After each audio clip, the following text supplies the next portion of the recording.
तो last lecture में हमने पोटेंशियल एनर्जी पर बेस्ड न्यूमेरिकल करे थे। इस लेक्चर में हम आगे के न्यूमेरिकल कंटिन्यू करेंगे, ठीक है। जैसे नेक्स्ट एनसीईआरटी का न्यूमेरिकल दिया है पोटेंशियल एनर्जी पर बेस्ड, एनसीईआरटी 2.18। देखना जरा 18 है या 17 है, देखो बुक में।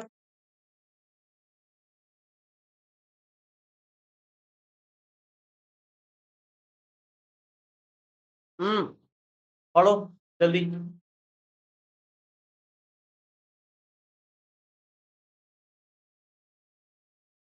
पानी की बोतल है क्या इधर?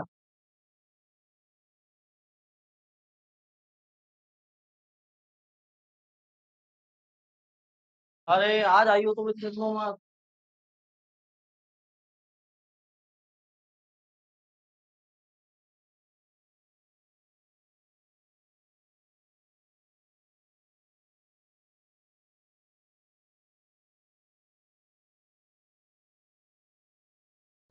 ठीक है, कह रहे हैं इनफाइनाइट पर पोटेंशियल एनर्जी जीरो मान लो। और क्या बोला है देखो, एक हाइड्रोजन परमाणु है। हाइड्रोजन परमाणु कैसा होता है बताना। 18 ही है ना ये? ठीक है। हाइड्रोजन परमाणु के बारे में जानते हैं क्या?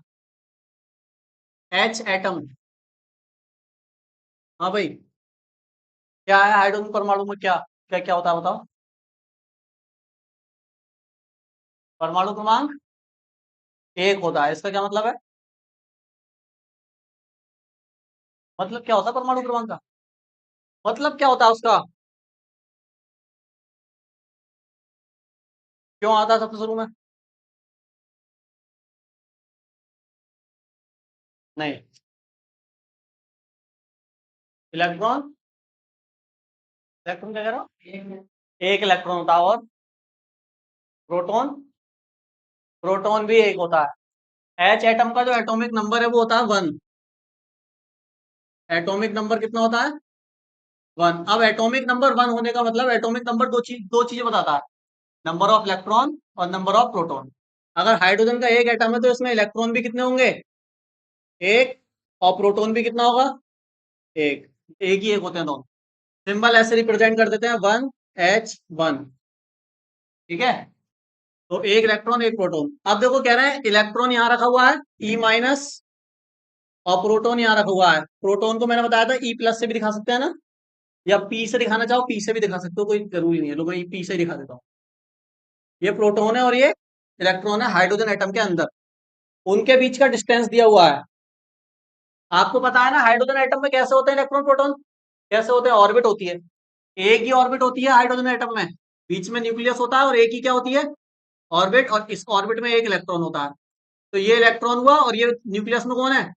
प्रोटॉन। तो इनके बीच कुछ डिस्टेंस है ना ये, तो वही लिया गया है। ठीक है। ये डिस्टेंस कितनी दी हुई है बताओ? 0.53 है ना, एंगस्ट्रॉम। कोई स्टूडेंट बता सकता है एक एंगस्ट्रॉम में कितने मीटर होते हैं? एक एंगस्ट्रॉम में कितने मीटर होते हैं? अगर इसको मीटर में कन्वर्ट करना है तो क्या आएगा बताओ। ये मैंने लिखवाया था आपको रिजल्ट। 0 पॉइंट कितने होते हैं एक एंगस्ट्रॉम में? नहीं यार, 10⁻⁻10 मीटर। ठीक है। तो इसको अगर मीटर में कन्वर्ट करोगे तो क्या आएगा? ये आर की वैल्यू है ना हमारे पास, कितनी हो जाएगी? 0.53 × 10⁻⁻के। सबसे पहला काम यही करा करो।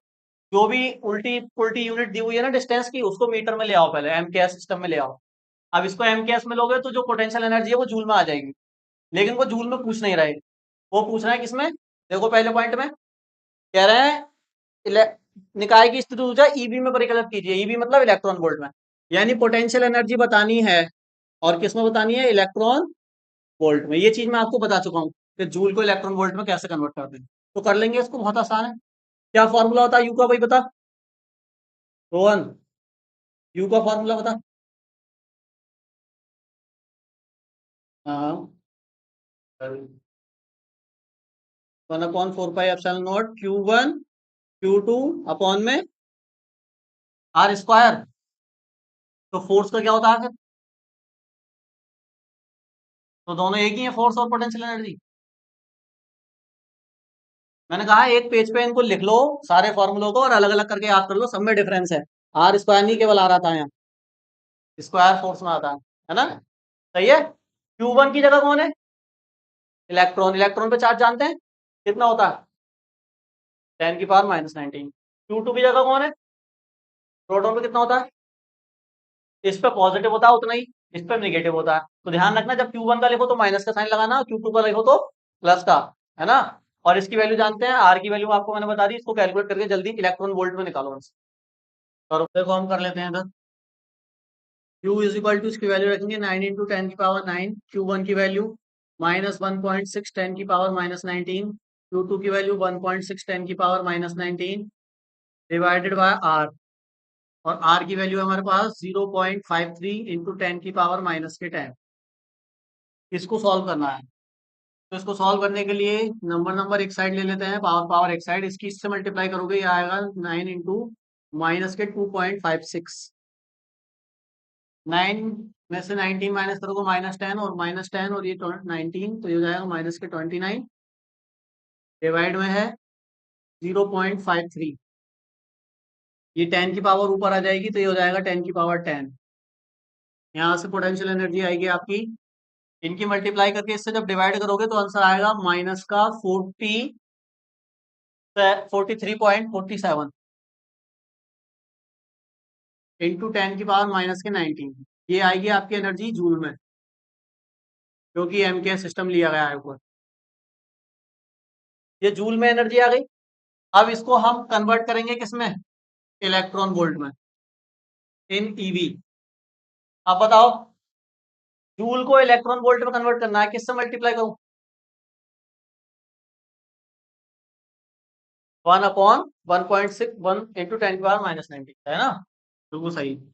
तो U इक्वल टू माइनस का 43.47 इंटू 10⁻⁻19 डिवाइड कर दो 1.6 10⁻⁻19 से।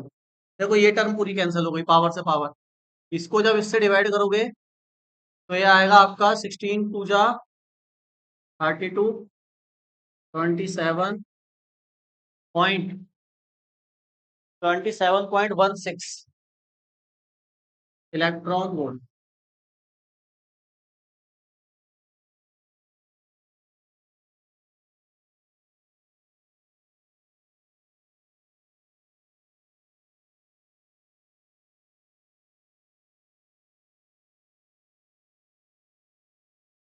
जल्दी नोट करो।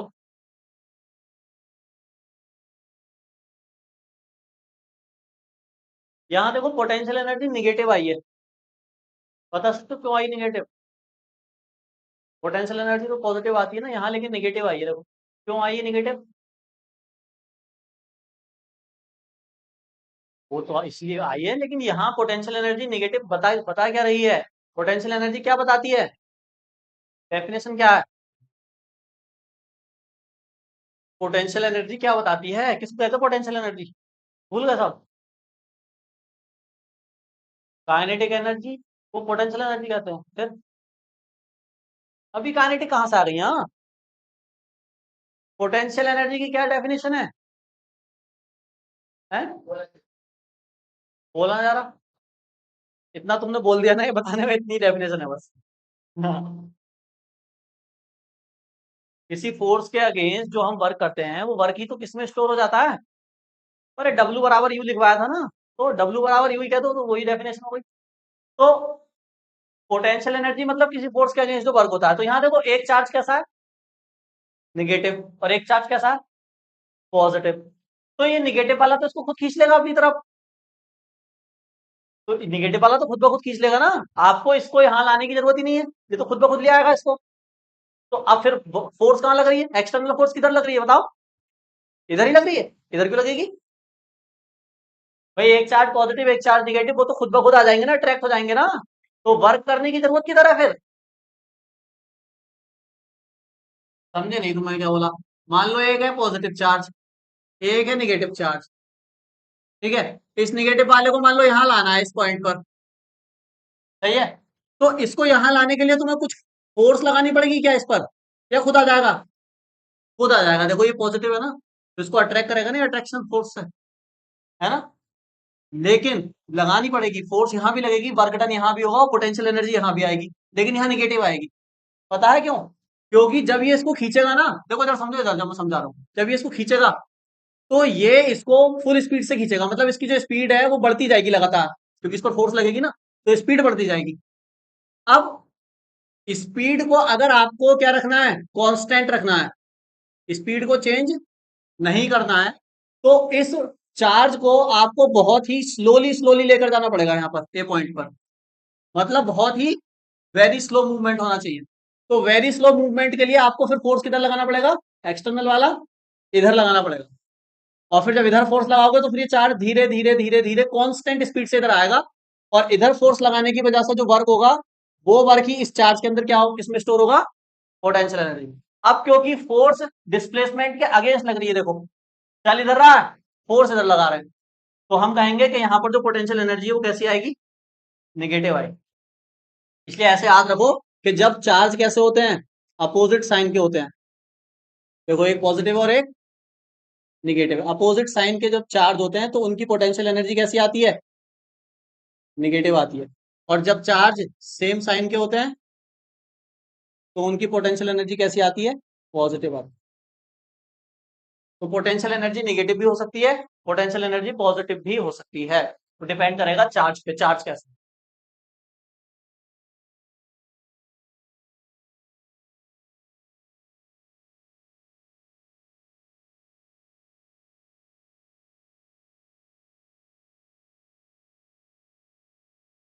हो गया, ये हमने फर्स्ट पॉइंट करा था इसका। सेकंड पॉइंट पढ़ लो जरा, इस क्वेश्चन का सेकंड पॉइंट पढ़ो, इसको हम रफ कर देते हैं, ये वाला रिजल्ट याद रखना है पोटेंशियल एनर्जी का।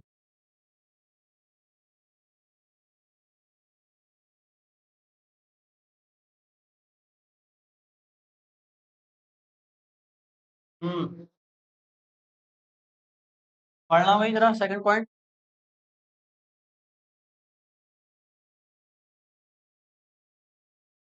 हम्म। हम्म। इसकी कक्षा में गतिज ऊर्जा। हम्म। क्या समझ में आया बताओ, समझ में आया कुछ, तो क्यों नहीं समझ रहे, समझो उसको, पढ़ के खुद से समझना है तुम्हें।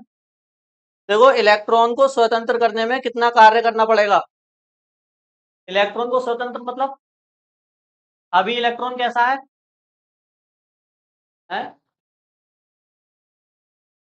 स्वतंत्र है, लग रहा है स्वतंत्र। हाँ भाई, ये इलेक्ट्रॉन स्वतंत्र है या नहीं है स्वतंत्र, अभी इस समय ये हाइड्रोजन का न्यूक्लियस है और ये ऑर्बिट है, ऑर्बिट में इलेक्ट्रॉन ऐसे करके घूमेगा चारों तरफ, तो ये स्वतंत्र है या नहीं है।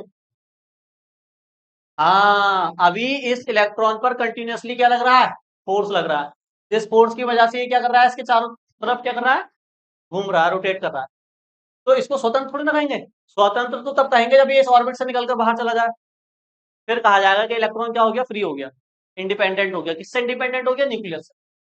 तो वही पूछ रहे हैं, कह रहे हैं इलेक्ट्रॉन को स्वतंत्र करने में कितना न्यूनतम कार्य करना पड़ेगा, हमें इस इलेक्ट्रॉन को यहां से फ्री करना है, तो कितना काम करना पड़ेगा, कार्य करने का मतलब है इसको कितनी एनर्जी देनी पड़ेगी।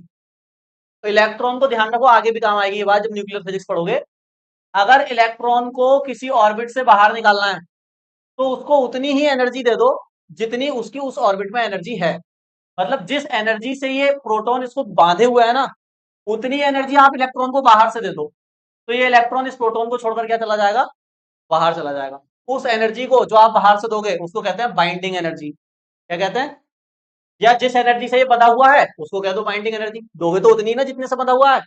तो बाइंडिंग एनर्जी की डेफिनेशन यही होती है कि जिस एनर्जी से इलेक्ट्रॉन ऑर्बिट के अंदर बंधा है उतनी ही अगर उसे एनर्जी दे दी जाए तो इलेक्ट्रॉन फ्री हो जाएगा, इसमें फिर घूमेगा नहीं। तो वो पूछ रहे हैं इसको बताओ इस केस में इस इलेक्ट्रॉन को कितनी एनर्जी हम दें कि यहां से क्या हो जाए, बाहर निकल जाए, बाहर हो जाए, बाहर मतलब स्वतंत्र हो जाए।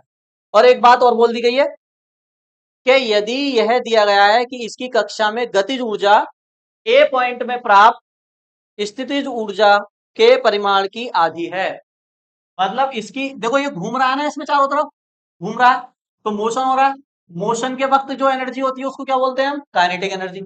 इसमें पोटेंशियल एनर्जी है, काइनेटिक एनर्जी है? काइनेटिक है, इलेक्ट्रॉन जो घूम रहा है, तो इलेक्ट्रॉन के पास काइनेटिक एनर्जी है। कह रहे हैं इसकी जो काइनेटिक एनर्जी है ना, वो ये जो पोटेंशियल एनर्जी तुम्हारी आई है इसकी आधी है, इसकी आधी है इसके पास क्या? Kinetic energy. और क्योंकि देखो ये इससे बाहर नहीं जा पा रहा, एक जगह फिक्स, एक फिक्स जगह ही घूमता जा रहा है, घूमता जा रहा है, घूमता जा रहा है, तो क्योंकि घूम रहा है तो काइनेटिक एनर्जी है, और एक फिक्स एरिया में घूम रहा है, इसका मतलब पोटेंशियल है। बात समझ में आ रहे हो? तो पोटेंशियल एनर्जी से बंधा हुआ है और काइनेटिक एनर्जी से घूम रहा है। तो पहले आपको टोटल एनर्जी निकालनी पड़ेगी कि इस इलेक्ट्रॉन के पास कितनी टोटल एनर्जी है। तो टोटल एनर्जी मतलब मैकेनिकल एनर्जी। मैकेनिकल एनर्जी कैसे निकालते हैं? Kinetic energy plus potential energy, दोनों एनर्जी को निकाल के ऐड करोगे वो आ जाएगी इसकी टोटल एनर्जी। और वो टोटल एनर्जी ही इसकी क्या हो जाएगी? Binding energy. अगर उतनी एनर्जी तुम इसे दे दोगे जितनी है इसकी टोटल एनर्जी, तो ये यहां से क्या कर जाएगा? मूव कर जाएगा, फ्री हो जाएगा। बात समझ आ रही है? ठीक, तो इसको हम कर सकते हैं, देखो कैसे। सबसे पहले एक लाइन लिखो। देखो भाई, पोटेंशियल एनर्जी तो हमने इसकी निकाल दी है यहाँ पर, इलेक्ट्रॉन की। अब क्या निकालना है? काइनेटिक। और काइनेटिक के लिए उन्होंने बोल दिया कि काइनेटिक इसकी क्या है? आधी है। तो देखो, जो काइनेटिक एनर्जी है इलेक्ट्रॉन की, क्योंकि घूम रहा है तो काइनेटिक एनर्जी है, वो आपने जो पोटेंशियल एनर्जी निकाली उसकी आधी है। तो पोटेंशियल एनर्जी को मैंने क्या कर दिया, देखो आधा ऐसे ही तो होगा।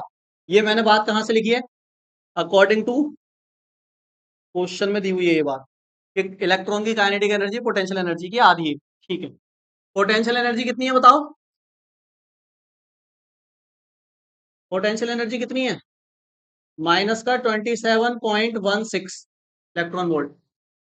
अब देखना यहां से एक बात देखो जरा, यहां से अगर इसको कट करोगे तो काइनेटिक एनर्जी पॉजिटिव आ रही है, निगेटिव? निगेटिव आ रही है। काइनेटिक एनर्जी कभी निगेटिव हो सकती है? काइनेटिक एनर्जी क्या, जब बॉडी मूव करती है तो उसके पास कौन सी एनर्जी होती है? और रुकी हुई है तो कौन सी एनर्जी है? पोटेंशियल। पोटेंशियल एनर्जी निगेटिव हो सकती है, मैंने अभी बताया था इधर। काइनेटिक एनर्जी निगेटिव हो सकती है? जब भी मोशन होगा काइनेटिक एनर्जी होगी, मोशन नहीं होगा काइनेटिक एनर्जी जीरो। तो निगेटिव कैसे होगी? या तो बॉडी रुकी हुई होगी या बॉडी चल रही होगी। जब रुकी हुई है तो काइनेटिक जीरो, जब चल रही है तो काइनेटिक पॉजिटिव। निगेटिव तो है ही नहीं, तो क्योंकि यहां से आंसर निगेटिव आएगा। हाँ, वैसे तो उन्होंने बोल दिया ना, उन्होंने क्या बोला था क्वेश्चन में देखो, उन्होंने बोला पोटेंशियल एनर्जी की नहीं, पोटेंशियल एनर्जी के परिमाण की आधी है। परिमाण, परिमाण का मतलब होता है विदाउट साइन वैल्यू लेनी है, साइन नहीं लेना है उसका। तो चाहे तो आप यहां से साइन हटा दो, क्योंकि काइनेटिक एनर्जी कभी भी निगेटिव नहीं हो सकती। या अगर साइन नहीं हटा रहे हो तो एक माइनस अपने पास से लगा दो, तो माइनस माइनस क्या हो जाएगा? कैसे भी कर सकते हो। बस इतना ध्यान रखना कि kinetic energy always be positive. मैं लिख देता हूँ, kinetic energy always be positive, हमेशा पॉजिटिव होती है। ठीक है, तो इसको जब डिवाइड करोगे टू से तो क्या आएगा बताओ? 2 1 जा 2, 2 3 जा 6.25 जा 10, 2 8 जा 16, माइनस का 13.8, तो माइनस माइनस प्लस हो जाएगा। तो ये क्या आ गई? Kinetic energy. अब हम निकाल सकते हैं इस इलेक्ट्रॉन की टोटल एनर्जी। टोटल एनर्जी कह दो इसको या मैकेनिकल एनर्जी कह दो, एक ही बात। टोटल एनर्जी ऑफ इलेक्ट्रॉन, तो ये आएगी kinetic energy plus potential energy. Kinetic energy आपने निकाल दी 13.58। यहाँ देखो जरा एक बार बोर्ड पर, प्लस मैंने ऐसे ही लगाया। पोटेंशियल कितनी है देखो, पोटेंशियल में माइनस लगा हुआ है ना, तो माइनस के साथ ही लिखनी है उसको। माइनस के 27.16 इलेक्ट्रॉन वोल्ट। इसको जरा माइनस करो, कितना आएगा? कितना आ रहा है? 13.58, माइनस के 13.58 है ना, ये आ रहा है ना? ठीक है, ठीक है। मतलब अगर आपको इलेक्ट्रॉन को फ्री करना है तो आपको कितनी एनर्जी देनी पड़ेगी इलेक्ट्रॉन को बाहर से? इतनी एनर्जी देनी पड़ेगी, याद रखना। इस रिजल्ट को याद रखना, आगे भी काम आएगा हाइड्रोजन स्पेक्ट्रम जब आप पढ़ोगे।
एक सी पॉइंट और है ना इसमें, पढ़ो उसे भी।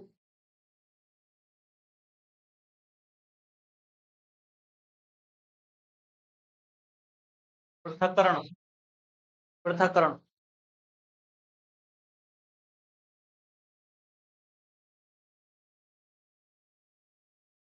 देखो इसको आप खुद से करके लाना। आप, मैं बता समझा देता हूँ करना। मतलब जो अभी कराया ना उसको फिर ये दोबारा करा रहे हैं सेम। बस इन्होंने जो डिस्टेंस थी पहले 0.53 थी, अब उसको चेंज कर दिया, 1.06 कर दिया। कह रहे हैं डिस्टेंस 1.06 हो गई है। अब बताओ ए वाले पॉइंट का क्या आंसर आएगा और बी वाले पॉइंट का क्या आंसर आएगा। तो डिस्टेंस बदल दी उन्होंने तो आंसर भी बदल जाएंगे, जाहिर सी बात है। ये जो पोटेंशियल एनर्जी थी ये तो इतनी डिस्टेंस पे थी ना। अब जब ये बदलोगे तो ये भी, और ये बदल जाएगा तो ये भी बदल जाएगा, ये बदल जाएगा तो ये भी।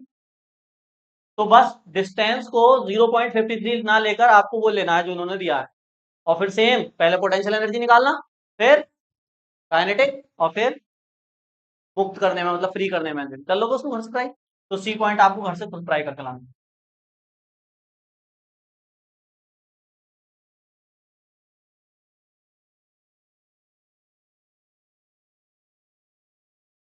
तो इसका जो सी पॉइंट है वो मैं आपको क्या दे रहा हूँ, होमवर्क। खुद कर लेना घर से, कुछ नहीं करना है, बस आर की वैल्यू ये रख देनी है 1.01 इंटू 10 की पावर -के 10 मीटर। इस पर अब आपको सारे रिजल्ट फिर से कैलकुलेट करने हैं। 06 है, इस वैल्यू पर सारे रिजल्ट दोबारा कैलकुलेट करने हैं, पोटेंशियल भी, काइनेटिक भी, और फ्री करने में जो एनर्जी लगेगी वो। चलो तो ये न्यूमेरिकल कंप्लीट हुआ आपका। अब हम आगे बढ़ जाते हैं।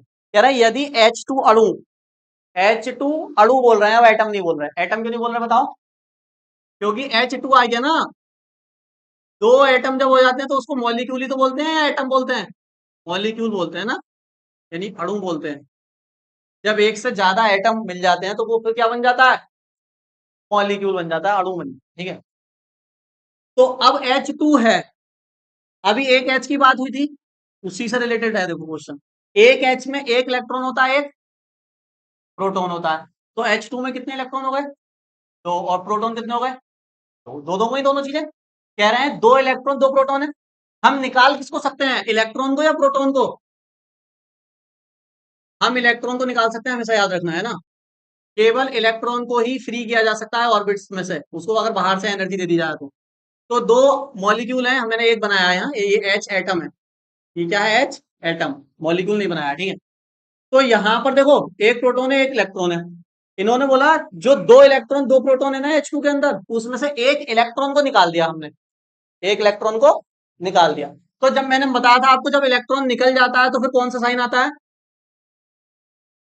इलेक्ट्रॉन निकल गया इसमें से, तो प्रोटॉन तो उतना ही है ना, तो इस पर कैसा साइन आ जाएगा?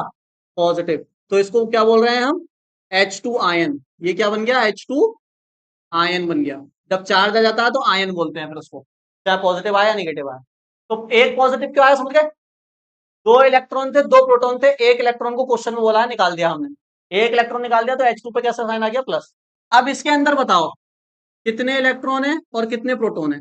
काव्य, कितने प्रोटॉन है इसमें? दो प्रोटॉन है, इलेक्ट्रॉन एक आ गया, एक निकल गया, ठीक है।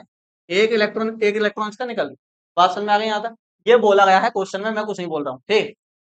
अब ये बोला गया है, चलो अब भाई दो प्रोटॉन है एक इलेक्ट्रॉन बचा, तो कह रहे हैं दो प्रोटोनों के बीच की दूरी 1.5 है। यहां बना लेते हैं डायग्राम।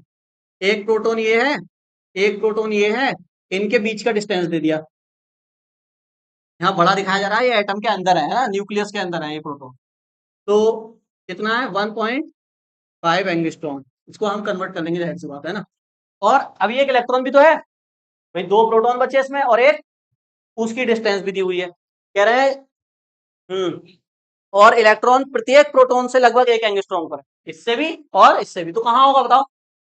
वो कौन सा पॉइंट होगा जिस जहां पर इलेक्ट्रॉन इससे भी एक एंगस्ट्रॉम हो, यहां से भी एक एंगस्ट्रॉम हो, तो इनके बीच में होगा ना यहाँ कहीं। हाँ, तो यहां पर इलेक्ट्रॉन है। ये वाली डिस्टेंस कितनी है, एक एंगस्ट्रॉम, और ये वाली डिस्टेंस भी कितनी है, एक एंगस्ट्रॉम। ये देखो क्या बन गया, ये ट्राइंगल बन गया, कौन सा? आइसोसेलेस, है ना, समद्विबाहु की दो भुजाएं समान होती है। तो ये 45 ये 45 होगा, है पता नहीं कितना भी हो सकता है ना, हाँ। थीटा थीटा होंगे, ये थीटा होगा, ये भी थीटा होगा, मतलब जितना ये होगा उतना ये होगा, ये अलग हो सकता है ना। 45 मत कर देना, गड़बड़ हो जाएगी। तो कह रहे हैं निकाय की स्थितिज ऊर्जा ज्ञात कीजिए, बाकी जो लाइन बोली है उसको बाद में देंगे। इसकी सिस्टम की पूरे की क्या बतानी है हमें, इस पूरे सिस्टम की क्या बतानी है, स्थितिज ऊर्जा यानी पोटेंशियल एनर्जी बतानी है इसकी। तो 3 चार्ज का सिस्टम है, 1 2 3, क्या करेंगे, मैंने बताया था 2 से ज्यादा चार्ज होते हैं तो क्या करते हैं, 2 चार्ज के ग्रुप बना लेते हैं, जैसे कल कराया, उस दिन कराया था क्वेश्चन, तो कैसे भी बना लो। पहले इन दोनों को ले लो, बीच की डिस्टेंस पता है, पोटेंशियल एनर्जी U1 निकल जाएगी। या मैंने बताया था ऐसे में डायरेक्ट फॉर्मूला लगाया करो पूरा, क्योंकि कॉमन आ जाती है ना टर्म, समझ रहे हो ना।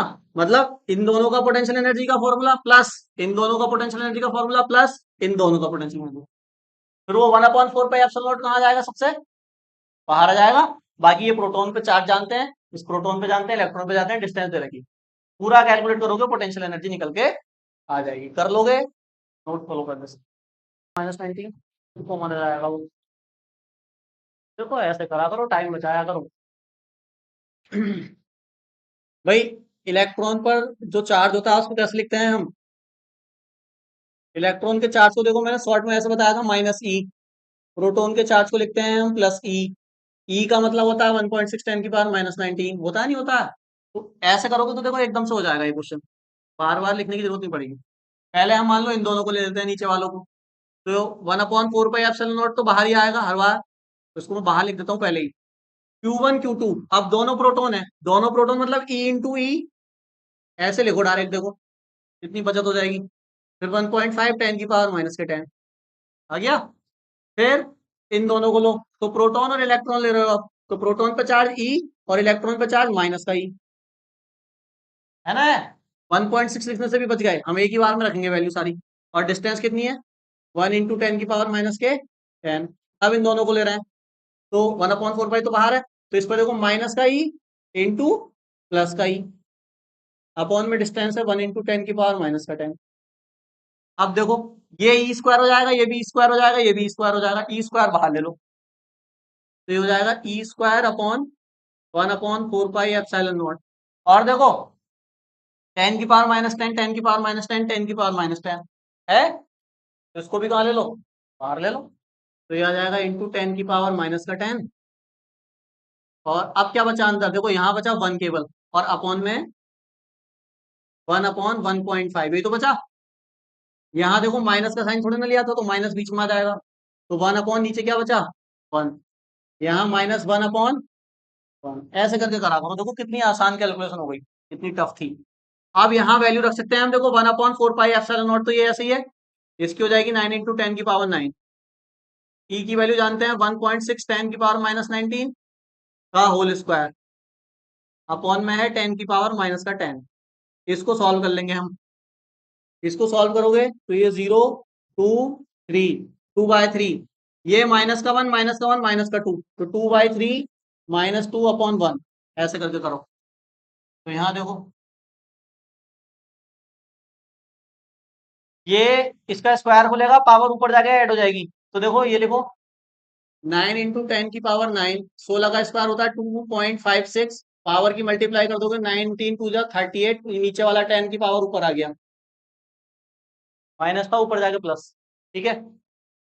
यहाँ क्या होगा, एलसीएम 3 1 जा 3, 2 1 जा 2, 3 2 जा 6, 2 -6 -4, और डिवाइड में कौन है 3, इस 3 से ये कट गया हमारा 9, देखो तो ये कितना आया हमारा, 3 4 जा 12, 12 6 जा 72, 12 5 जा 60, और 60 और 7 67, 6 12 2 जा 24 30, माइनस पॉइंट इंटू, देखो 10 और 9 19, और 38 घटा दिया तो माइनस का 19, ये किसमें आ गया आंसर, जूल में। क्वेश्चन में बोला नहीं इलेक्ट्रॉन वोल्ट, तो यही छोड़ सकते हैं, इलेक्ट्रॉन वोल्ट में कहेगा तो वही जानते हैं आप 1.6। तो ऐसी कैलकुलेशन का आंसर बिल्कुल परफेक्ट निकालना आना चाहिए, इतने परफेक्ट हो जाओ। पोटेंशियल जीरो कहां पर मानते हैं, अब बता दो, कहाँ का पोटेंशियल हम मान लेते हैं कि यहाँ तो जीरो है, कहाँ का, अनंत का पोटेंशियल जीरो मानते हैं ना, तभी तो पोटेंशियल की डेफिनेशन बना सकते हैं, वरना अगर वहां भी पोटेंशियल मान लोगे फिर तो पोटेंशियल डिफरेंस ही रहा, तो डिफरेंस ही रहा ना। तो इनफाइनाइट का पोटेंशियल क्या मानते हैं? जीरो। तो इनफाइनाइट की पोटेंशियल एनर्जी भी कितनी हो जाएगी? जीरो। मानते हैं, होती नहीं है, मानते हैं, मैंने बताया। तो इसमें पूछना है कहाँ चयन करोगे इन उसका जीरो का, तो लिख दो अनंत पर चयन करेंगे, या ऐसे लिख दो अनंत पर स्थिर ऊर्जा शून्य ली जाती है। अनंत पर स्थिर ऊर्जा शून्य ली जाती है।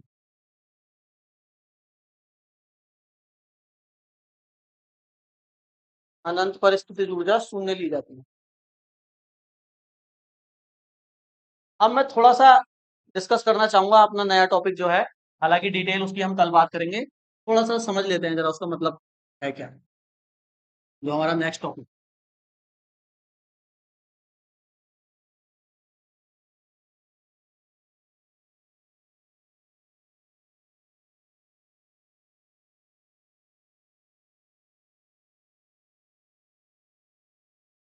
देखो टॉपिक का नाम है समविभव पृष्ठ। सम विभव पृष्ठ। हेडिंग डालो, equipotential, equipotential surface.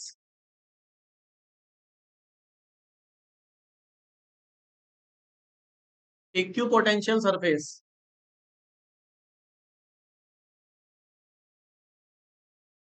डालो heading।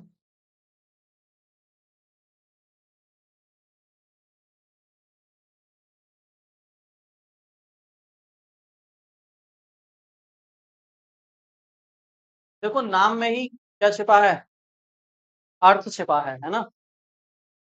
नाम में ही किसी किसी डेफिनेशन की क्या छिपा होता है? अर्थ छिपा होता है। तो नाम क्या बोला गया है?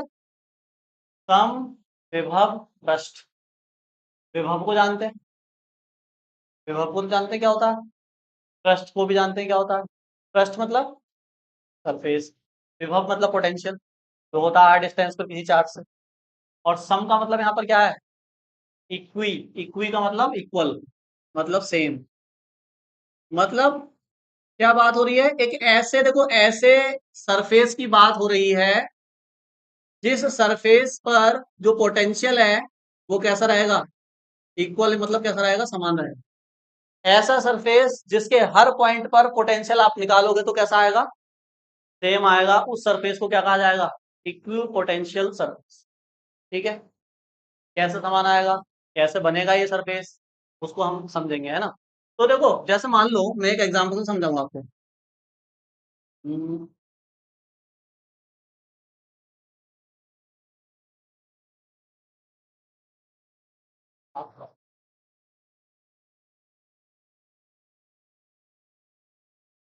जैसे मान लो यहाँ पर कोई एक लाइट सोर्स है,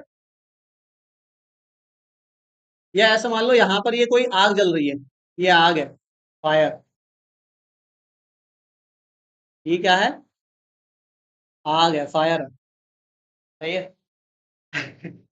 इस फायर के चारों तरफ एक ऐसा इमेजिनरी सरफेस बनाओ जिसके हर, जिस भी पॉइंट पर जाओ तुम्हें जो फायर की इंटेंसिटी है, मतलब जो उसकी ज्वाला है, जो मतलब उसकी गर्माहट है, वो सेम फील हो। तो कैसा सरफेस बनेगा बताओ? सर्कल नहीं, क्योंकि आग थ्री में होगी, तो सर्कल भी थ्री में होगा। सर्कल का थ्री कौन होता है? स्फेयर, है ना। आग, फायर तो थ्री में है ना। तो मतलब इसके चारों तरफ आप कैसा सरफेस बना दोगे? स्फेरिकल सरफेस बना दोगे नहीं बना दोगे? क्यों बनाया है स्फेरिकल?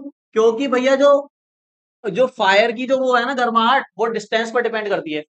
अगर हम आग के पास में हैं तो ज्यादा हॉटनेस होगी, और दूर जाएंगे तो कम होती जाएगी। तो अगर हम ऐसा सरफेस क्रिएट कर सकें जिसकी डिस्टेंस क्या हो, जिसके हर पॉइंट की डिस्टेंस क्या हो, सेम हो, तो उसके हर पॉइंट पर जो आग की गर्माहट है वो भी क्या हो जाएगी? सेम हो जाएगी। तो ऐसा सरफेस केवल एक ही हो सकता है, वो क्या होगा? स्फेयर होगा। तो ये जो स्फेयर है इस पे को आर डिस्टेंस पर है, यहां जाओगे तब भी कैसा है? आर।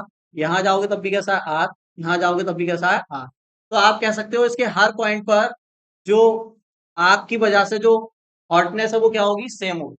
तो ये जो सरफेस है हमारा, अब मैं इस आग की जगह क्या रख दूं? चार्ज रख दूं। क्या रख दूं? एक चार्ज रख दिया, मान लो मैंने प्लस का क्यू। तो अब आप कह सकते हो कि भैया हर आर डिस्टेंस पर जो पॉइंट होगा वहां पर पोटेंशियल क्या होगा? मान लो यहाँ का पोटेंशियल बी ए है, यहाँ का पोटेंशियल बी बी है, यहाँ का पोटेंशियल BC है, यहाँ का पोटेंशियल BD है। तो VA बराबर होगा किसके? VB के बराबर होगा किसके? BC के बराबर होगा किसके? BD के। तो ये जो सरफेस आपने बनाया है, इमेजिनरी सरफेस, इमेजिनरी सरफेस, इसको आप क्या कहोगे? इस सरफेस का नाम दोगे आप equi potential surface. Equi potential का मतलब है कि इस सरफेस के हर पॉइंट पर पोटेंशियल कैसा होगा? सेम। बात समझ में आ रही है? अब अगर आप इस देखो, थोड़ा सा और बात कर लेता हूँ मैं, हालांकि डिटेलिंग इसकी बहुत डिटेल में कल बात करेंगे, है ना। मान लो अब आप यहाँ पर कोई पॉइंट है P, देखना जरा जरा ध्यान सुनो। ये इक्वी पोटेंशियल सरफेस पर कोई पॉइंट P है। इस P पॉइंट को मैं यहां से मूव करके यहां ले आया, सही है। ये P पॉइंट यहां से मूव करके यहां आ गया, तो कितना वर्क हुआ यहां से यहां तक ले जाने में? वर्क, ऑप्शन है आपके पास। पहला ऑप्शन 0, दूसरा ऑप्शन के कुछ ना कुछ तो होगा भैया, मतलब पॉजिटिव होगा वर्क, कुछ ना कुछ होगा, या निगेटिव होगा वर्क, या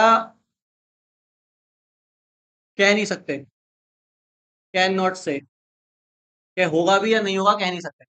तो बताओ, P पॉइंट यहां से यहां आ गया, तो वर्क 0 होगा, पॉजिटिव होगा या निगेटिव होगा, या कह नहीं सकते कितना होगा? कह नहीं सकते का मतलब यह है कि आपको मतलब पूरी जानकारी नहीं दी गई है वर्क निकालने के लिए। डाटा इनसफिशिएंट भी बोल सकते हैं इस ऑप्शन को, कि डेटा हमें पूरा दिया नहीं गया। तो बताओ कौन से ऑप्शन पे जाना चाहोगे? A 0 होगा, रीजन भी बताना पड़ेगा, बताओ।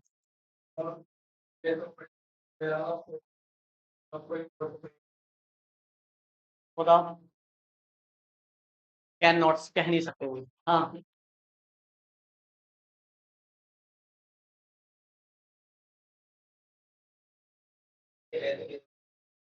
कुछ नहीं पता, इक्वी पोटेंशियल सरफेस है, बस ये पता है इक्वी पोटेंशियल सरफेस पर एक पॉइंट है, उसको इक्वी पोटेंशियल सरफेस पर ही दूसरी जगह ले गए हैं। तो हम वर्क डन पूछ रहे हैं इस पॉइंट को यहाँ से यहाँ तक लाने में। होगा मतलब पॉजिटिव है, तुम बताओ। कैन नॉट से 0 क्यों? तो फिर कैन नॉट से में ही आ गए तुम, अगर रीजन नहीं बताओगे तो उसका थोड़ी चलेगा। देखो, यहाँ पर इसका जो ऑप्शन राइट है वो ए वाला राइट, 0 होगा। क्यों 0 होगा? क्योंकि मैंने आपको पोटेंशियल डिफरेंस की डेफिनेशन बताई है, VA minus VB equal to क्या? W अपॉन Q, यही तो होती है। यहां से अगर वर्क निकालते हैं तो क्या आता है? वर्क को हम Q मल्टीप्लाई पोटेंशियल डिफरेंस ही तो कहते हैं। अगर आप इक्वी पोटेंशियल सरफेस के दो पॉइंट का पोटेंशियल डिफरेंस निकालें, जैसे इस पॉइंट पर पोटेंशियल डिफरेंस निकालेंगे तो R डिस्टेंस पर है ये पॉइंट, तो जो यहां आएगा वही का क्या कहां पर आएगा? यहां आएगा, क्योंकि ये पॉइंट भी कितनी डिस्टेंस पर है। तो क्योंकि दोनों पॉइंट पर पोटेंशियल कैसा है? सेम, तो उनका डिफरेंस क्या होगा? भाई ये भी 10 वोल्ट है और ये भी क्या है? 10 वोल्ट है, 10 में से 10 घटाओगे क्या आएगा? और 0 की 4 से मल्टीप्लाई करी जाएगी, क्या आएगा वर्क? 0। तो ये इसकी एक क्या है? इक्विपोटेंशियल सरफेस की प्रॉपर्टी है कि इक्विपोटेंशियल सरफेस पर अगर पॉइंट कहीं भी ले जाया जाए, वर्क डन ऑलवेज क्या होगा? 0 होगा, क्योंकि पोटेंशियल डिफरेंस 0 हो जाता है सेम होने की वजह से। बात समझ में आ गई? इसकी और भी कई सारी ऐसे ही प्रॉपर्टी है, उनकी बात मैं कल करूंगा, इसकी डेफिनेशन भी कर लिखो, ठीक है।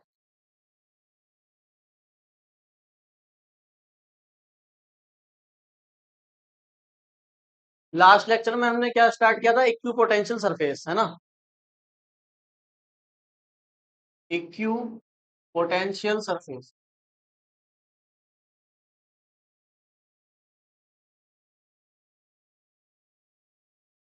क्या बताया गया था इसके बारे में?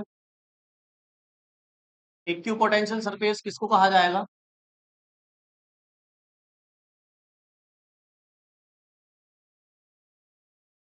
इक्वी पोटेंशियल सरफेस वो सरफेस होता है जिसके हर पॉइंट पर पोटेंशियल क्या हो?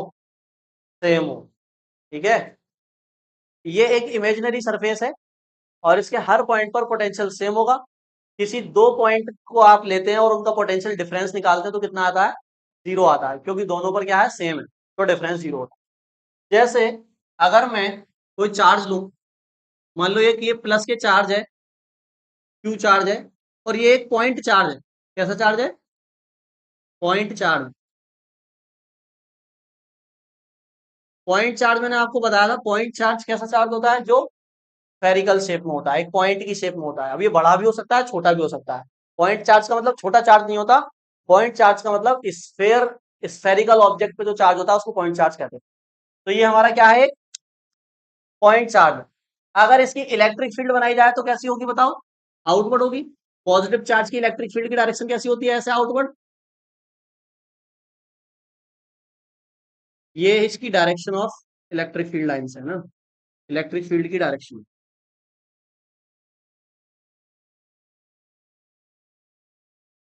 ये आउटवर्ड डायरेक्शन में हमने इलेक्ट्रिक फील्ड लाइंस बना दी, इलेक्ट्रिक फील्ड होगी, ठीक है।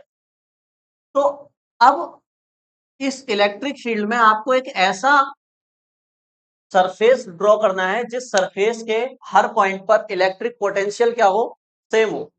सपोज करो कि मैं यहां से इस चार्ज से कुछ डिस्टेंस पर गया, और कुछ डिस्टेंस पर जाने के बाद मान लो मैंने यहां पर इस पॉइंट पर पोटेंशियल नोट किया। तो किसी चार्ज से कुछ डिस्टेंस पर पोटेंशियल नोट कर सकते हैं। ये फॉर्मूला होता है हमारे पास, v बराबर है 4 pi epsilon naught Q by R. R जो होती है क्या होती है, डिस्टेंस होती है पॉइंट की। मान लो यहाँ के पॉइंट का पोटेंशियल मैंने ऑब्जर्व किया और वो कितना आया, मान लो 5 वोल्ट आया। कितना आया, 5 वोल्ट। सेम डिस्टेंस पर मैं इस इधर गया, और इधर भी मैंने क्या मेजर करा, पोटेंशियल, तो वो भी कितना आया, 5 वोल्ट। सेम इधर गया तो वो भी कितना आया, 5 वोल्ट। अगर इनको मिला दूं मैं तो यहाँ पर जो सरफेस आया वो कुछ इस तरह से कैसा आया, स्फेरिकल सरफेस आया। देखो ये कैसा सरफेस आया, स्फेरिकल। मतलब इस स्फेयर के, अब आप कहीं भी चेक कर लीजिए इस स्फेयर पर, इस स्फेयर स्फेरिकल सरफेस के किसी भी पॉइंट पर अगर आप पोटेंशियल मेजर करोगे तो वो कितना आएगा, 5 वोल्ट ही आएगा। तो हम कहेंगे ये जो रेड वाला स्फेयर है, ये इस पॉइंट चार्ज के लिए क्या बन चुका है, इक्यू पोटेंशियल सरफेस। इसको कहा जाएगा इक्यू पोटेंशियल सरफेस। ठीक है, ये बात बताई गई थी आपको। ठीक, तो इसकी पहले डेफिनेशन लिख लेते हैं, फिर इसके पॉइंट्स देखेंगे। देखो, वैद्युत क्षेत्र में खींचा गया, वैद्युत क्षेत्र में खींचा गया ऐसा पृष्ठ, खींचा गया ऐसा पृष्ठ जिसके जिसके प्रत्येक बिंदु पर, जिसके प्रत्येक बिंदु पर वैद्युत विभव का मान, वैद्युत विभव का मान समान होता है, वैद्युत विभव का मान समान होता है, सम विभव पृष्ठ कहलाता है, सम विभव पृष्ठ कहलाता है।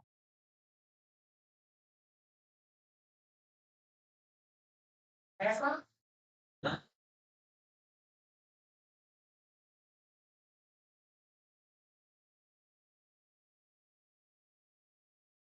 देखो, the surface in an electric field, the surface drawn, ऐसे लिखो, the surface drawn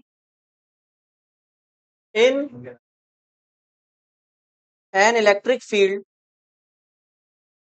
at which at which all points at which all points have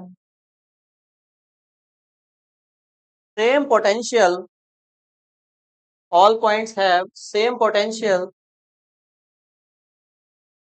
is known as equipotential surface, equipotential surface।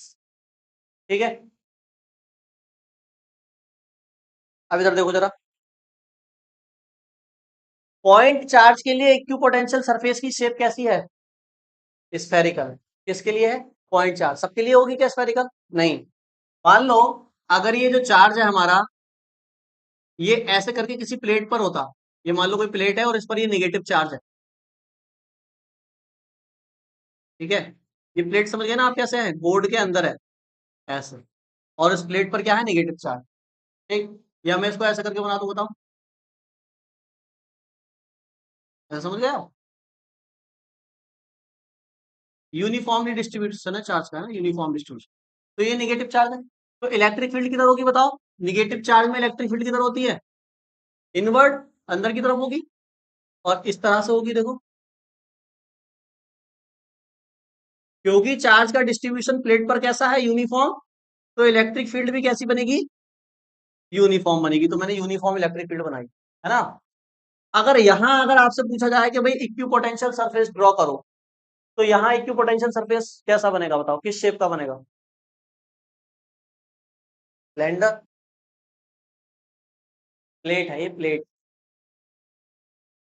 Plate में cylinder बनाओगे तो देखना, ऐसा करके बनाओगे ना, तो सिलेंडर का ये जो कर्व वाला हिस्सा होगा ये तो दूर हो जाएगा, और ये वाला हिस्सा तो पास हो जाएगा, पोटेंशियल चेंज हो जाएगा।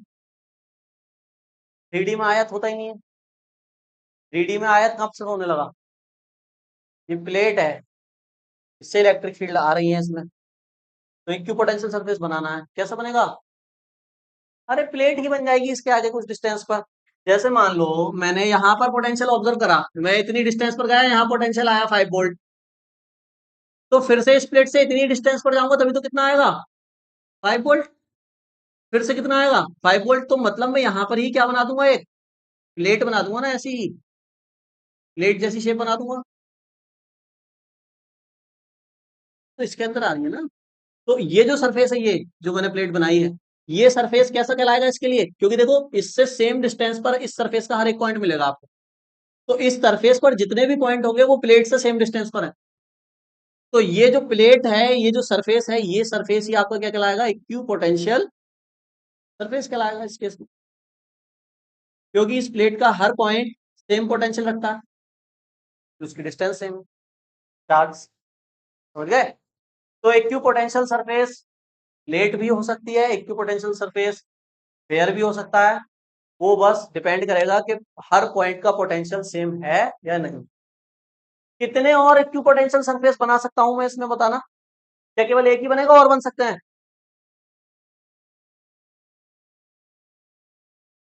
इनफाइनाइट बन सकते हैं। कैसे? दूसरा कहां बनेगा? इसके थोड़े आगे बना दो। भाई मान लो ये 10 सेंटीमीटर पर आपने बनाया है, कि 10 सेंटीमीटर पर पोटेंशियल सारा सेम आया है, 15 सेंटीमीटर पर ले लो डिस्टेंस, तो यहां पर भी क्या आ जाएगा? एक इक्विपोटेंशियल सरफेस और आ जाएगा।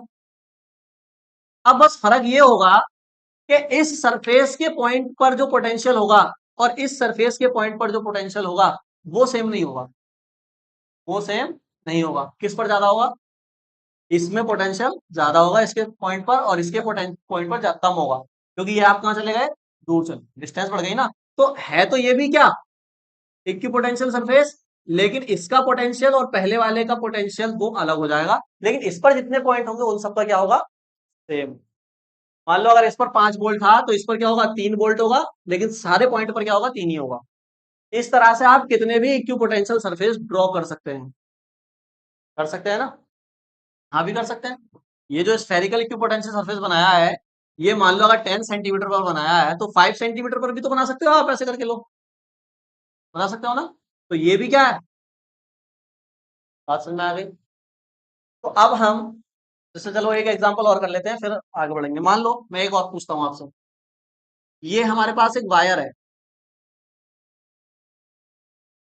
इस बार प्लेट नहीं है, इस बार वायर है, और वायर के ऊपर पॉजिटिव चार्ज है। अब बता सकता है कोई स्टूडेंट्स के इक्विपोटेंशियल सरफेस की शेप क्या होगी? बताओ। वायर के ऊपर चार्ज है, स्क्वायर। कैसे बता रहा हूं स्क्वायर? सिलेंडर। ये वायर है, इसके ऊपर चार्ज है, तो कैसा बनेगा सरफेस? सिलेंडर। तुम बताओ। सारे पॉइंट पर सेम पोटेंशियल हो, और सारे पॉइंट सेम डिस्टेंस पर हो, उनको मिलाता हुआ जो सरफेस होगा वो इक्विपोटेंशियल। हाँ, हाँ। क्योंकि अगर इस पर देखो चार्ज होगा, तो इलेक्ट्रिक फील्ड तो 3 डायमेंशन में हर जगह होगी ना, हर जगह होगी इलेक्ट्रिक फील्ड। तो आपको क्या करना है?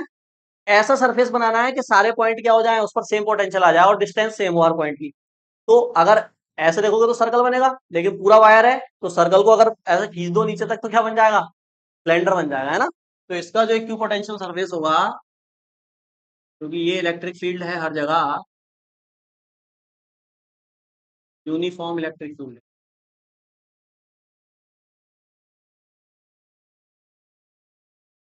तो यहाँ इक्विपोटेंशियल सरफेस की शेप होगी सिलेंड्रिकल।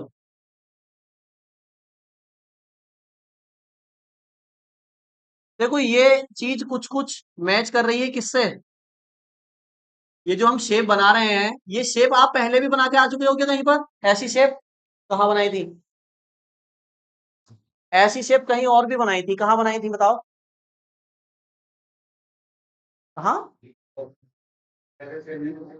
नहीं नहीं, मैं वो नहीं कह रहा, मैं जो आप ये इक्विपोटेंशियल सरफेस, हालांकि टॉपिक्स दोनों अलग अलग हैं, लेकिन मैं थोड़ा सा एनालॉगी बना रहा हूँ, उसकी तरह ही है ये भी, जो सरफेस बन रहा है वो उसकी तरह ही है। ये जो सरफेस बन रहे हैं ये आपने कहाँ बनाए थे, कि भाई सेम रहना चाहिए हर पॉइंट पर चीज, गॉसियन सरफेस बन रहे थे, गॉसियन सरफेस। कुछ कंडीशन ऐसी थी ना उनकी भी, बस वहां फर्क क्या था, गॉसियन सरफेस के हर पॉइंट पर क्या चीज सेम रहती है, फ्लक्स या इलेक्ट्रिक फील्ड, है ना, वहां पर ये था कंडीशन कि भाई जो गॉसियन सरफेस है उसके हर पॉइंट पर फ्लक्स सेम रहना चाहिए। बस यहाँ फ्लक्स को हटाकर क्या कर दिया है, पोटेंशियल कर दिया है। सरफेस बनाने का जो मेथड है वो वही है जो वहां था, है नहीं है बताओ। उसमें भी वायर के अराउंड अराउंड क्या बना था, सिलेंडर। यहाँ भी वायर के अराउंड क्या बन रहा है, सिलेंडर। लेकिन यहाँ बस नाम इसका इक्विपोटेंशियल सरफेस है, वहां उसका नाम था गॉसियन सरफेस। ऐसे ही एक जगह और पढ़ोगे इस चीज को, पता है कहाँ, जब लाइट पढ़ोगे ना, ऑप्टिक्स, वेव ऑप्टिक्स। तो वेव वाले जो चैप्टर ना, वेव, उसमें वेव का एक वेव फ्रंट होता है, हाइगन्स प्रिंसिपल में पढ़ाऊंगा मैं। तो जो वेव फ्रंट है ना वो भी ड्रॉ करना होता है, तो उस वेव फ्रंट को भी सिमिलर इसी तरह से लिया जाता है। अगर आपका सोर्स ऐसे करके होता है ना, स्फेरिकल सोर्स होता है, तो उसका वेव फ्रंट भी स्फेरिकल ही आता है। तो मतलब ये चीजें है ना, देखो रिपीट हो रही है बार बार, मतलब नाम बदल बदल कर चीजें आ रही हैं, चीजें हैं वही, बस क्योंकि डेफिनेशन बदल रही है तो वो उसको हम समझ दूसरी तरह से रहे हैं। यहाँ पर गॉसियन सरफेस ना कहकर यहाँ इक्विपोटेंशियल सरफेस कह, वहां पर इक्विपोटेंशियल सरफेस ना कहकर वहां वेव फ्रंट कह देंगे, है ना, क्योंकि फिजिकल क्वांटिटी बदल गई ना, पोटेंशियल आया तो इक्विपोटेंशियल, फ्लक्स आया तो गॉसियन, वेव आएगी तो वेव फ्रंट, समझ गए। तो ये डायग्राम आप बनाए पहले इसके नीचे जो मैंने डेफिनेशन लिखवाई है, जल्दी। तो ये आ जाएगा आपका इक्विपोटेंशियल सरफेस।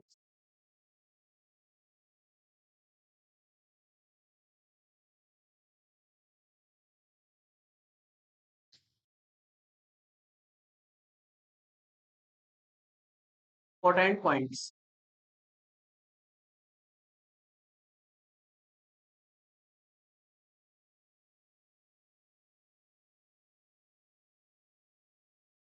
फर्स्ट पॉइंट,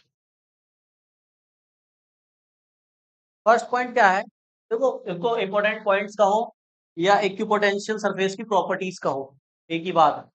ये जो पॉइंट्स मैं लिखवा रहा हूँ ये इक्विपोटेंशियल सरफेस से ही रिलेटेड पॉइंट्स है, तो ये उसकी प्रॉपर्टीज भी हो गई। अगर क्वेश्चन आता है write down the properties of equipotential surface, तब भी आप ये जो पॉइंट्स मैं लिखवा रहा हूँ उन्हीं को लिख कर आए, ठीक है। तो देखना जरा इधर, मैंने बताया था आपको कि जो इक्विपोटेंशियल सरफेस है इस पर अगर एक पॉइंट कंसिडर करूं मैं, ये पी है ना, और इस पी पॉइंट पर एक मैं छोटा सा चार्ज लूं, टेस्ट चार्ज क्यू नॉट, ठीक है। और इस क्यू नॉट को मैं पी पॉइंट से, यहां एक पॉइंट लिया मैंने क्यू, इस पी पॉइंट से क्यू पॉइंट तक लेकर आऊं, यहां से मूव करा था, इस सरफेस पर ही लाना है मुझे, और कोई रास्ता नहीं है ना। इस इक्विपोटेंशियल सरफेस पर ही मैं यहां से इस पॉइंट को कहां ले आऊं, यहां ले आऊं क्यू पॉइंट। तो क्योंकि टेस्ट चार्ज का देखो यहां से यहां तक मैं लाया हूं, तो वर्क डन कितना हो जाएगा यहां पर लाने में, जीरो हो जाएगा। क्यों हो जाएगा जीरो, क्योंकि इस पॉइंट का और इस पॉइंट का पोटेंशियल क्या है, सेम है। और वर्क निकालने का हमने आपको मेथड बताया था कि जो वर्क डन निकलता है वो निकलता है वीपी माइनस वी क्यू, और इनटू में चार्ज क्यू नॉट जिसको ला रहा हूं। अब क्योंकि ये दोनों वैल्यू क्या हो चुकी है बताओ, सेम हो चुकी है, तो डिफरेंस तो जीरो हो जाएगा। तो ऐसे आप कह सकते हैं कि जो आप वर्क डन होगा ना वो कितना हो जाएगा, जीरो हो जाएगा। मतलब इस इलेक्ट्रिक फील्ड के अगेंस्ट जो आपने वर्क डन किया, या इस work done by this electric field, ये क्या हो जाएगा, इस पॉइंट तक लाने में जीरो हो जाएगा। मतलब इलेक्ट्रिक फील्ड यहाँ पर कोई भी वर्क नहीं कर पा रही है। वर्क जीरो कब होता है? क्या बताया था मैंने? वर्क जीरो कब होता है? जब पोटेंशियल एनर्जी क्या हो? जीरो। क्योंकि वर्क ही तो क्या है? पोटेंशियल एनर्जी है। अब पोटेंशियल, मैंने कहा वर्क जीरो है, तो पोटेंशियल सेम है। एक तो ये रीजन है वर्क जीरो है, क्योंकि दोनों पॉइंट का पोटेंशियल सेम है, तो पोटेंशियल डिफरेंस जीरो है। अब पोटेंस वर्क जीरो होने का मतलब ये भी है कि यहाँ की और यहाँ की जो पोटेंशियल एनर्जी है, उसका जो डिफरेंस है वो भी कितना है? जीरो है। वर्क जीरो है, इसका मतलब वर्क कब जीरो होता है? जैसे मान लो मैंने इस स्टूल पर फोर्स लगाया, ये मूव हुआ उधर, वर्क तो किया मैंने, तो मेरे द्वारा जो वर्क हुआ, क्या वो पोटेंशियल एनर्जी में स्टोर हुआ? नहीं हुआ। मतलब यहाँ जो इलेक्ट्रिक फील्ड जो वर्क कर रही है इस क्यू नॉट पर, वो वर्क नहीं हो रहा। वो वर्क कितना आ रहा है? जीरो आ रहा है। मतलब इस पॉइंट पर और इस पॉइंट पर जो पोटेंशियल एनर्जी का डिफरेंस है वो भी क्या है? जीरो है। तो हम कह सकते हैं इन दोनों पॉइंट पर पोटेंशियल एनर्जी भी कितनी है? पोटेंशियल एनर्जी का डिफरेंस यू यू पी और यू क्यू, ये भी कितना होगा? जीरो होगा। और पोटेंशियल का भी क्या होगा डिफरेंस? जीरो होगा। ठीक है, तो देखो इस पॉइंट को, पहले पॉइंट को, समविभव पृष्ठ पर, समविभव पृष्ठ पर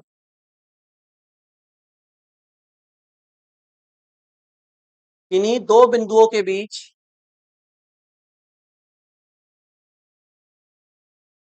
समविभव पृष्ठ पर किन्हीं दो बिंदुओं के बीच वैद्युत विभवांतर, इन्हीं दो बिंदुओं के बीच वैद्युत विभवांतर शून्य होता है। वैद्युत विभवांतर शून्य होता है। अतः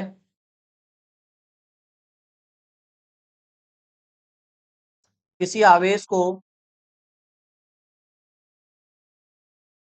समविभव पृष्ठ पर एक बिंदु से, समविभव पृष्ठ पर एक बिंदु से दूसरे बिंदु तक ले जाने में, एक बिंदु से दूसरे बिंदु तक ले जाने में कोई कार्य नहीं होगा। कोई कार्य नहीं होगा। हम्म, क्या?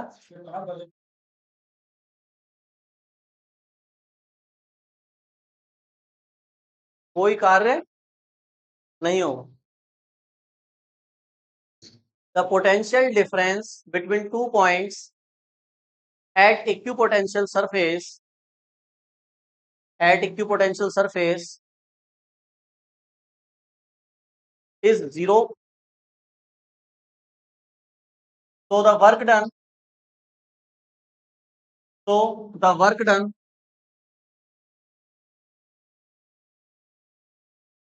is zero.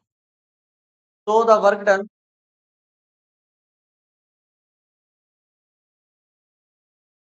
of a test charge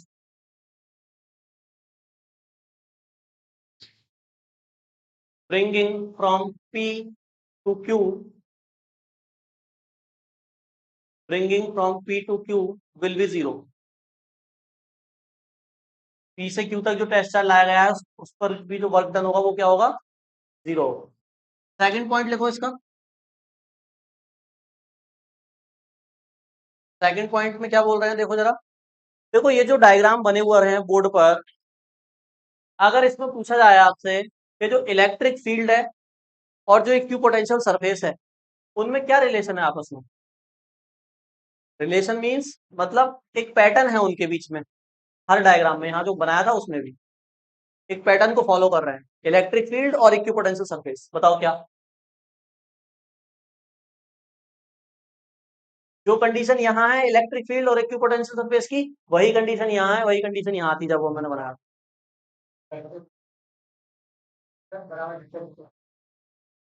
नहीं, बराबर तो है ही, क्योंकि पोटेंशियल बराबर है। हाँ, वो तो होगा ही। वो नहीं, बताओ।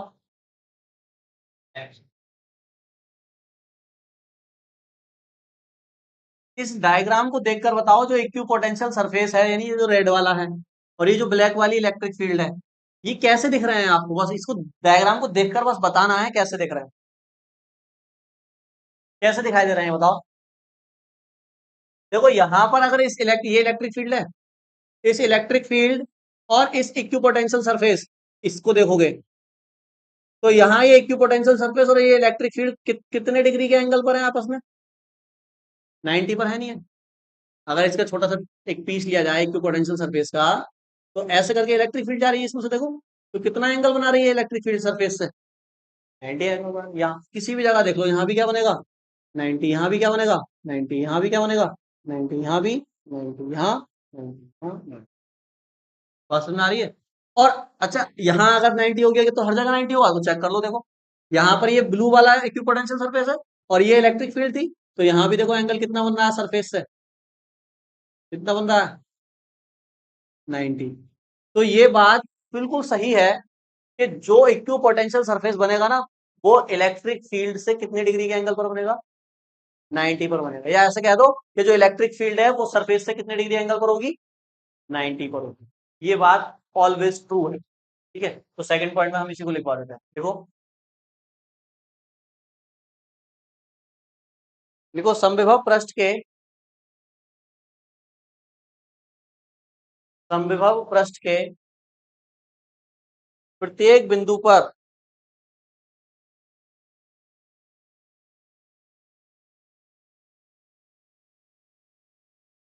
समविभव पृष्ठ के प्रत्येक बिंदु पर वैद्युत क्षेत्र की दिशा, वैद्युत क्षेत्र की दिशा लंबवत होती है, लंबवत होती है।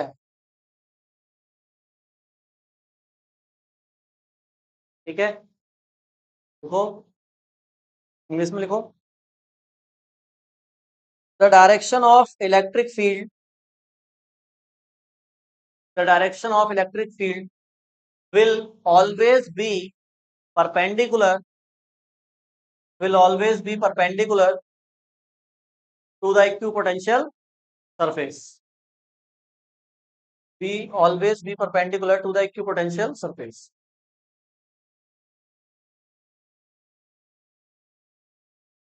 इक्विपोटेंशियल सरफेस, ठीक है। देखो इस चीज का यूज कहाँ कर सकते हैं हम? देखो ये जो बात मैंने बताई आपको अभी, ये देखो बिल्कुल ऑलवेज ट्रू वाली बात है। इधर समझो, ये ऑलवेज ट्रू वाली बात है। जो सरफेस होगा और जो इलेक्ट्रिक फील्ड होगी वो हमेशा 90 डिग्री के एंगल पर होंगे। इलेक्ट्रिक फील्ड कैसी भी हो, यूनिफॉर्म हो या नॉन यूनिफॉर्म, दोनों में जो इक्विपोटेंशियल सरफेस बनाओगे वो हमेशा कितने डिग्री पे बनेगा? 90 डिग्री पे बनेगा। जैसे मान लो नॉन यूनिफॉर्म इलेक्ट्रिक फील्ड ले लेते हैं, ऐसे करके इलेक्ट्रिक फील्ड है मान लो, यहाँ चार्ज है, मान लो कहीं चार्ज है, ऐसे इलेक्ट्रिक फील्ड है, ये ऐसे करके इलेक्ट्रिक फील्ड है। तो ये यूनिफॉर्म है नॉन यूनिफॉर्म है? ये नॉन यूनिफॉर्म है। ये देखो यूनिफॉर्म थी ना, थी। तो अगर पूछा जाए कि बताओ इस फील्ड का इक्विपोटेंशियल सरफेस कैसे बनेगा, कैसे बनेगा मतलब कहने का मतलब ये है। तो अब देखो नॉन यूनिफॉर्म इलेक्ट्रिक फील्ड में इक्विपोटेंशियल सरफेस कैसे बनाएंगे, अगर आपको ये बात ही ना पता हो तो। हमने आपको बताया जो इलेक्ट्रिक फील्ड है और जो इक्विपोटेंशियल सरफेस है वो ऑलवेज कैसे बन रहे हैं? 90 पे बन रहे हैं। क्यों बन रहे हैं ऐसा? ऐसा क्यों हो रहा है पता है? ऐसा क्यों हो रहा है पता है? बताओ क्यों हो रहा है? हैं? हाँ, तो एंगल 90 क्यों आ रहा है हर बार? यहाँ भी हर बार 90 क्यों आया? इसमें तो सीधी नहीं जा रही थी, इसमें तो ऐसा आ रही थी अंदर।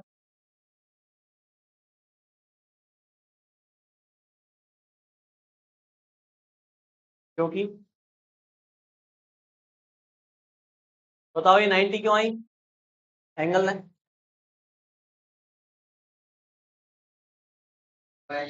ये 90 होगी तो थीटा 0 हो जाएगा, फिर उससे क्या होगा? फिर पूरी वैल्यू 0 हो जाएगी, तो पोटेंशियल 0 होगा। यहाँ पोटेंशियल 0 है, तो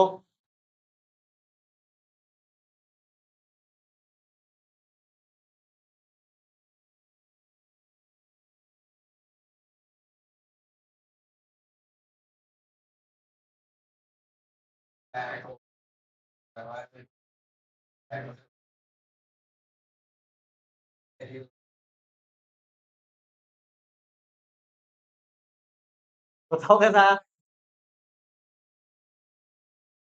है? ये 90 होता है हमेशा, याद रखो।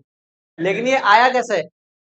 ये ऐसे आया, देखो, अगर मान लो 90 नहीं होता, मान लो ये एंगल 90 नहीं आता, सरफेस से 90 पे नहीं है इलेक्ट्रिक फील्ड, तो सोच के देखो कहानी कैसी होती।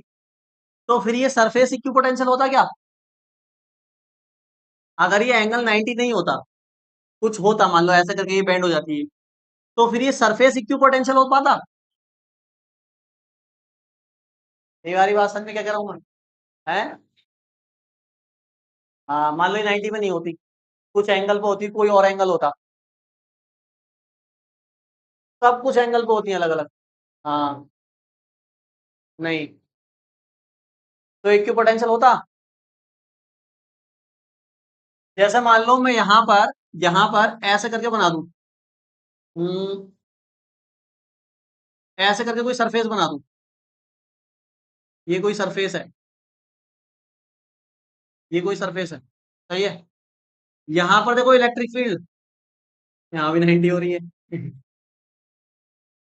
तो इलेक्ट्रिक फील्ड तो 90 ही रहेगी, क्योंकि अगर इलेक्ट्रिक फील्ड की डायरेक्शन 90 पे नहीं लोगे ना, तो फिर ये सरफेस इक्विपोटेंशियल नहीं रहेगा। क्या ऐसे कह सकते हो? देखो, ये 90 डिग्री एंगल इसलिए रहेगा क्योंकि आपको पता है यहाँ इस पॉइंट का पोटेंशियल और इस पॉइंट का पोटेंशियल क्या होने वाला है? जीरो। पोटेंशियल डिफरेंस जीरो होने वाला है। तो पोटेंशियल डिफरेंस इन पॉइंट्स का तभी हो सकता है जब थीटा कितना हो? जीरो हो। और थीटा किसके बीच का एंगल होता है? 180 के। थीटा किसके बीच का एंगल होता है? सरफेस की डायरेक्शन और इलेक्ट्रिक फील्ड। यहां हम बात कर रहे हैं केवल सरफेस की, ना कि डायरेक्शन की बात कर रहे हैं। अगर आप सरफेस की डायरेक्शन मानोगे यहाँ पर, तो वो किधर आएगी बताओ? इधर ही तो आएगी। ए वेक्टर, जिसको हम कह रहे थे एरिया वेक्टर, आएगी नहीं आएगी? तो यहाँ ई और ए क्या होंगे आपस में? मतलब ई और ए क्या होंगे? ई एरिया वेक्टर हो जाएगा और ई क्या हो जाएगा? Electric field. तो इनके बीच थीटा कितना होगा? जीरो होगा। तो ये जीरो थीटा मेंटेन रहना चाहिए। अगर ये जीरो थीटा मेंटेन नहीं रहा, तो जो पोटेंशियल डिफरेंस है वो भी आपका जीरो नहीं आएगा। इसलिए ये एंगल हमेशा 90 रहेगा सरफेस से। एंगल क्या रहेगा? 90 रहेगा। तो हाँ, अब इधर आओ। अब ये जो नॉन यूनिफॉर्म इलेक्ट्रिक फील्ड है, इसमें अगर मान लो मैं कहूँ ये जो इलेक्ट्रिक फील्ड है इसका इक्विपोटेंशियल सरफेस बनाओ, तो कैसे बनाओगे? आपको पता है इलेक्ट्रिक फील्ड कैसी रहनी चाहिए? 90 पे रहनी चाहिए। तो ऐसे करके बना दोगे ना? बना दोगे? यहाँ पे बताओ, ये एंगल कितना आएगा? 90।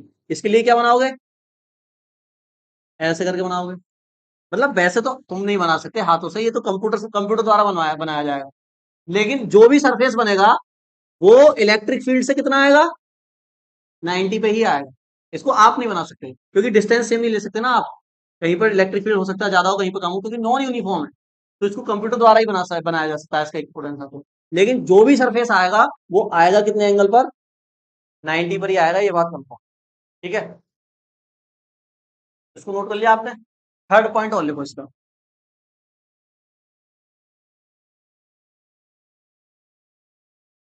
थर्ड पॉइंट,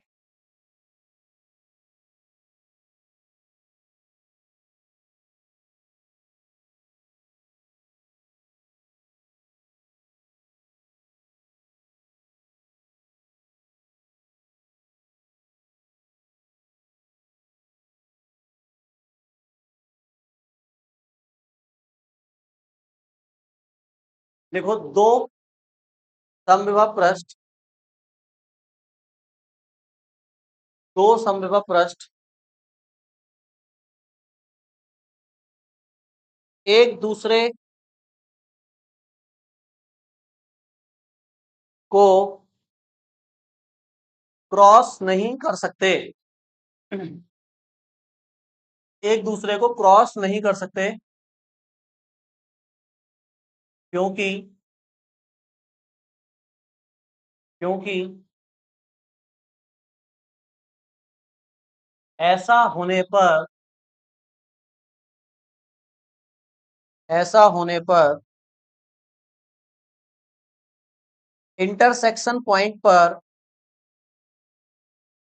या हिंदी में कहेंगे प्रतिच्छेदन बिंदु पर, इंटरसेक्शन पॉइंट पर वैद्युत क्षेत्र की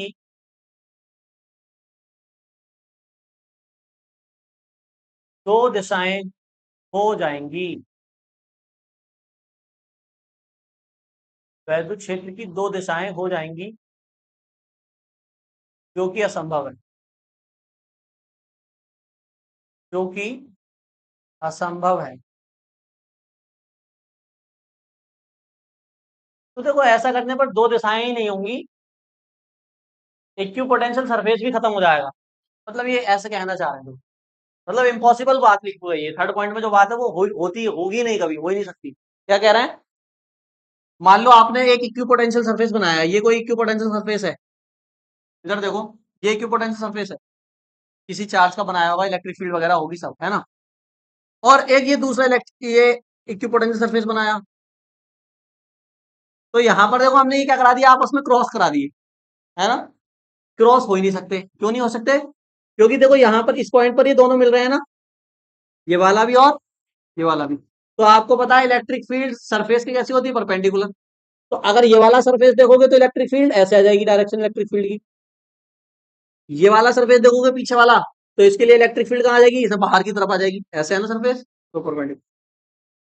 तो दो डायरेक्शन आ गई इलेक्ट्रिक फील्ड की, एक ऐसे और एक अंदर ले लो या बाहर ले लो। तो एक पॉइंट पर इलेक्ट्रिक फील्ड की दो डायरेक्शन आ ही नहीं सकती, क्योंकि चार्ज तो एक ही होगा ना जो फील्ड जनरेट कर रहा होगा। तो क्योंकि दो डायरेक्शन नहीं हो सकती, तो दो सरफेस आपस में क्रॉस नहीं कर सकते, एक के पोटेंशियल सरफेस क्रॉस नहीं करेंगे, ठीक है। बस खत्म। इंग्लिश में लिखो, two equipotential surface never cross each other. Two equipotential surface never cross each other because if this happens, because if this happens, there will be two direction of electric field, there will be two direction of electric field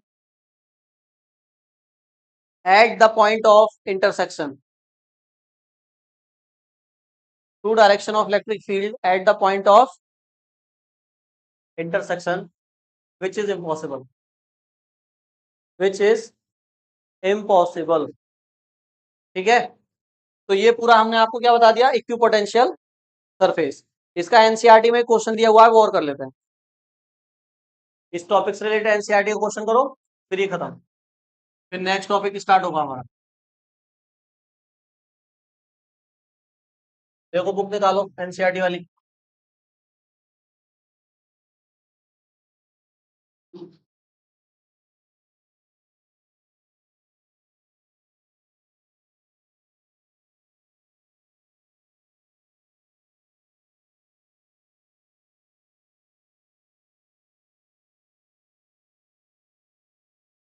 देखो ये question दिया हुआ है NCERT 2.3,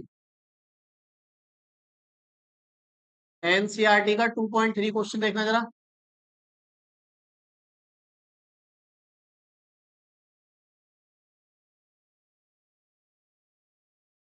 बोलो क्या है? ये एक चार्ज रखा है यहाँ ए पॉइंट पर, कितने गुलाम का, 2 माइक्रो गुलाम। यहाँ एक चार्ज रखा है बी पॉइंट पर, कितने गुलाम का, -के 2 माइक्रो गुलाम का। ये डिस्टेंस दी हुई है कितनी, 6 सेंटीमीटर। सही है भाई, यही कैसा है। तो फर्स्ट पॉइंट में पूछा जा रहा है, देखना जरा क्या, कि निकाय के समविभव पृष्ठ की पहचान कीजिए, बताओ इसका इक्विपोटेंशियल सरफेस कहाँ होगा, बताओ।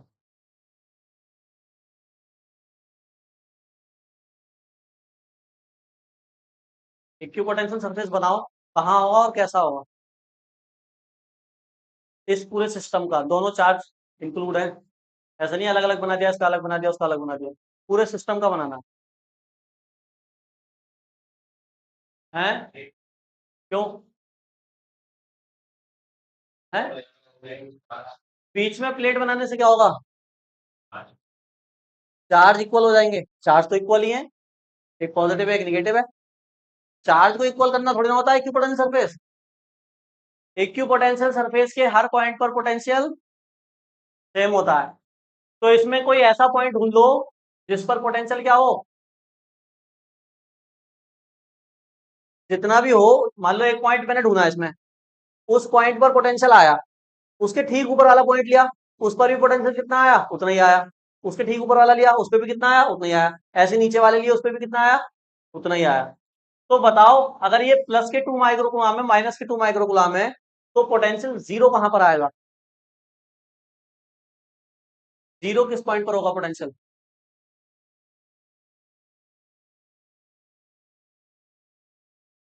कहां होगा? इसके बिल्कुल सेंटर में पोटेंशियल क्या हो जाएगा? जीरो। क्यों है? क्या रीजन? रीजन बता तो रहा हूं मैं। अच्छा इनसे पूछो, हाँ रीजन बताओ। हाँ, जो सेंटर पर पॉइंट होगा उस पे इसका जो पोटेंशियल आएगा वो, और इसका जो आएगा वो, ऐड करेंगे टोटल क्या हो जाएगा? इसलिए होगा मिड पॉइंट तो। को घट करना होगा। तो ये जो सेंटर पॉइंट है यहाँ पोटेंशियल क्या होगा? अरे जीरो होगा। इसके अलावा देखो, यहाँ जाओगे तो पोटेंशियल जीरो आएगा क्या? नहीं आएगा। यहाँ जाओगे यहाँ आएगा? नहीं आएगा। तो पोटेंशियल इस पॉइंट पे जीरो है, तो हम यहाँ पर क्या बना देंगे? प्लेट रख देंगे। यहाँ क्या रख देंगे? एक प्लेट। और इस प्लेट के हर पॉइंट पर पोटेंशियल क्या हो जाएगा? जीरो हो जाएगा। हर पॉइंट पर पोटेंशियल जीरो हो जाएगा, यानी सेम हो जाएगा। हमारा मकसद है पोटेंशियल को सेम करना। तो देखो, इस पूरी प्लेट पर पोटेंशियल कितना है? जीरो है। ठीक है, पहले पॉइंट का आंसर आ गया। बनाओ।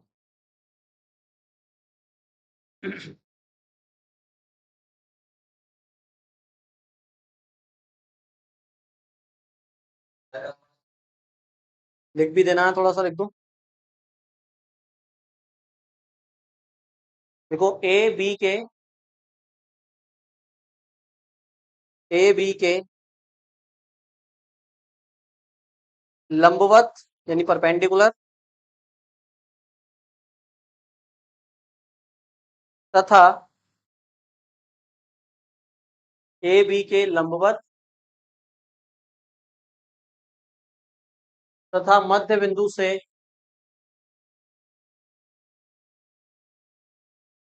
ए बी के लंबवत तथा मध्य बिंदु से गुजरने वाले मध्य बिंदु से गुजरने वाले तल के प्रत्येक बिंदु पर मध्य बिंदु से गुजरने वाले तल के प्रत्येक बिंदु पर विभव शून्य होगा। विभव शून्य होगा।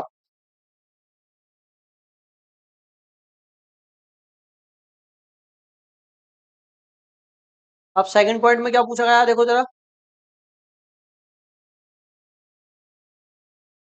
सेकंड पॉइंट में क्या कह रहे हैं? इस पृष्ठ के प्रत्येक बिंदु पर विद्युत क्षेत्र की दिशा क्या होगी? बताओ क्या होगी? इलेक्ट्रिक फील्ड की डायरेक्शन किधर होगी? है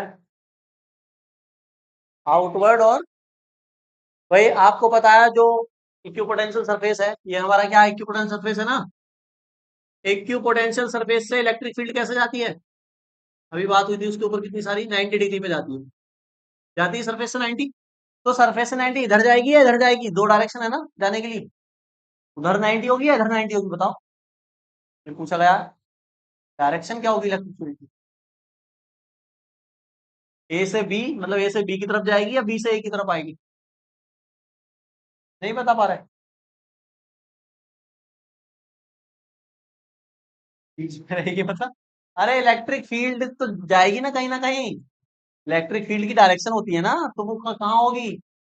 ऐसे थोड़ी रहेगी बीच में ही, बस एरो तो बनाओगे ना कहीं ना कहीं। या तो इधर जाएगी या इधर जाएगी। अरे यार, इतनी छोटी बात नहीं बता पा रहे? ये चार्ज कैसा है? ये चार्ज कैसा है? पॉजिटिव। पॉजिटिव की किधर होती है? आउटवर्ड। और नेगेटिव की कैसी होती है, इनवर्ट। तो डायरेक्शन ये हो गई ना, अरे यही तो हो गई, पॉजिटिव से नेगेटिव की तरफ ही तो होती है डायरेक्शन। ये डायरेक्शन किसकी है, इलेक्ट्रिक फील्ड की नहीं है। तो भाई इतनी छोटी बात नहीं बता पा रहे तुम। और ये देखो है कितनी डिग्री पे, सरफेस से कैसी है, 90। तो लिखो बी पॉइंट में।